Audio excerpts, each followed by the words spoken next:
16 বছর বাংলাদেশের একটি ফ্যাসিবাদী শাসন চালু ছিল এবং এই ফ্যাসিবাদী শাসন চালু হয়েছিল 2006 সালের 28 অক্টোবর পল্টন হত্যাকাণ্ডের মধ্য দিয়ে। এই ফ্যাসিবাদী শাসন চালু হয়েছে 9/11 ঘটনার মধ্য দিয়ে।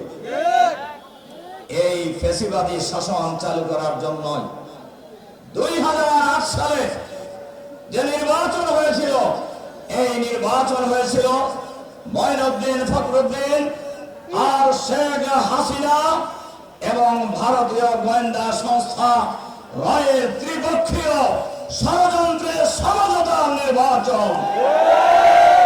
সেই নির্বাচনেও উল্লাপাড়ার জনগণ রফিকুল ইসলাম খানের দাঁড়িপাল্লায় ভোট দিয়েছিল। কিন্তু আমাদের রেজাল্ট ওই দিন ছিনিয়ে নেওয়া হয়েছিল গভীর রাতে। অন্যরাও প্রার্থী ছিল, কারো কারো জামানত বাজেয়াপ্ত হয়েছে। এটা সবাই জানে, উল্লাপাড়ার লোকদের কারোই অজানা নয়।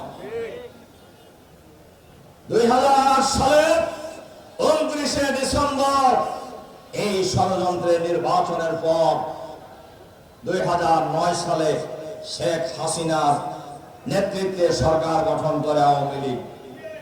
এটা আসলে আওয়ামী লীগের সরকার ছিল না, এটা ছিল ভারতীয় একটি অঙ্গ সংগঠনের সরকার। ওখান থেকে যা হুকুম আসতো তাই তারা করত। জুলাই বিপ্লবে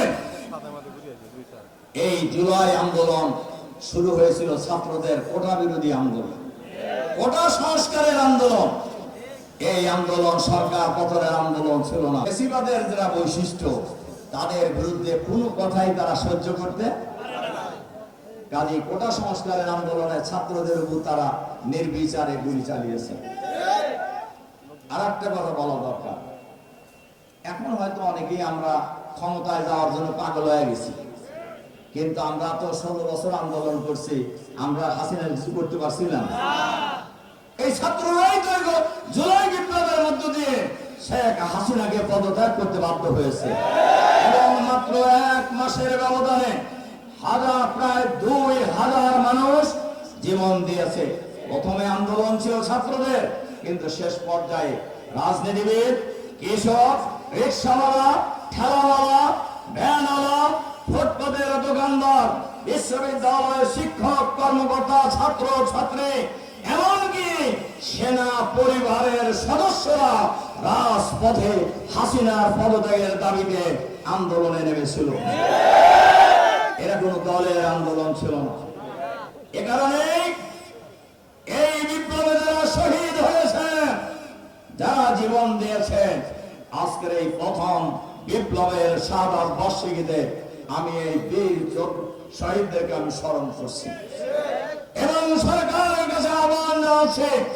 আমি আগে অনেক বিধির আহ্বান জানিয়েছি, জুলাই বিপ্লবে যারা জীবন দিয়েছেন এদেরকে জাতীয় বীর হিসাবে ঘোষণা করতে হবে। যাদের রক্তের বিনিময়ে, যাদের জীবনের বিনিময়ে বাংলাদেশের মানুষ ফ্যাসিবাদ মুক্ত হয়েছে।